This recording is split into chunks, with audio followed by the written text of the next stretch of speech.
This man Sukuna woke up and chose violence because the first thing he does after reawakening in Shibuya is try to send Jogo and the girls to a VIP section at a Juice WRLD concert. Hatsukura with the volcano head shook. Look at the top of his head.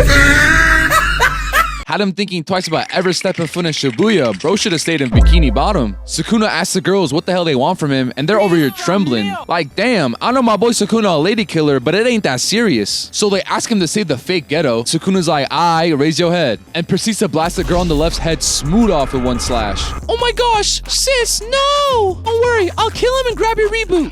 And look at the disgust on my man's face. This is how I look at bro after he tells me he will let Ice Spice sit on his face. Shawty tries to get a pic for the gram, but not only does her head get blown off, her whole body gets turned to sashimi. Got me hungry and shit, man. Sukuna caught her phone, went to Twitter and saw the fraud allegations against him and decided he had enough of that. Turns to Jogo and says, what does a pathetic, goofy looking curse like you want from me? Well, sir, to be honest, I got nothing to say because I'm not trying to get packed up like those two dumbasses over there. Interesting. A worthless curse that knows his place. How about we play a game? If you can hit me once in battle, I'll be your servant and do whatever it is you want. Oh, wow, sir.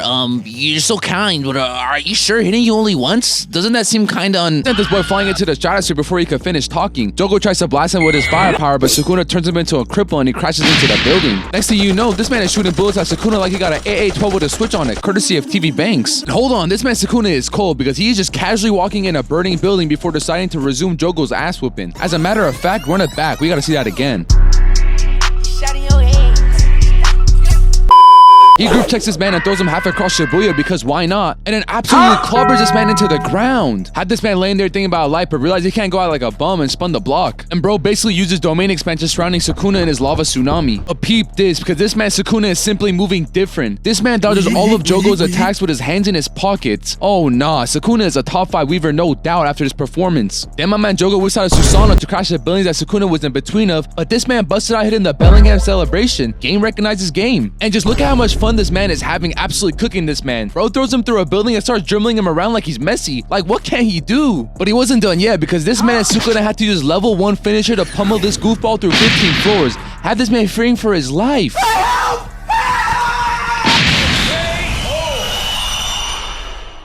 The moonlight's illumination makes it so much easier to see how holeless you are. Hey, we're not quite done yet. You either hit me or you die trying, little bro. Hey, this man just, I don't want to do this no more. Had this man dingling by the feet, like, nah, bro, that is just disrespectful. Treating this man like a toddler. He had enough and decided to blow up. Lucy Carver sees this and is like, listen up, we gotta stop fighting and run away because I'm sorry to break it to y'all, but we are not like that. We cut back to this man Jogo charging up his ultimate to demolish the whole area. And this man Sukuna's hitting the moonwalk looking cold as hell with that big ass grin on his face. This man is just the king of Black Airforce energy. Like, bro gets 10 minutes of screen time per season and terrorizes the whole wrist, then goes back to sleep. Bro literally wakes up and chooses violence. Kusakabe over here like, yo Panda, let's bounce. I don't think so. Who's my glorious king? That's right, it's Ryome Sukuna. Get off that nigga dick, bro. What is you doing?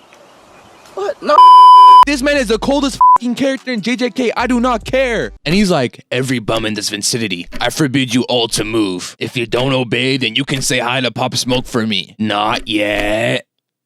Not yet. Now.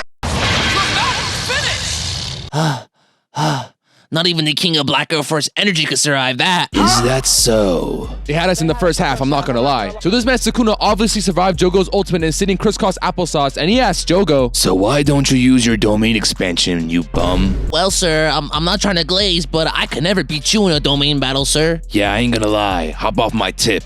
And second of all, if that's the case, then let's try this.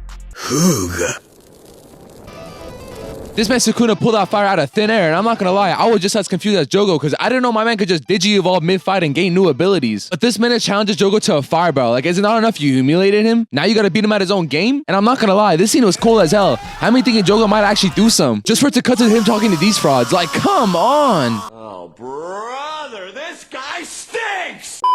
And so with their last conversation, Sukuna tells Jogo, on some real shit, you ain't half bad, Squidward. Stand proud. Things like this just move a man to tears. And finally, we pan out to a final shot of Jogo's burning corpse.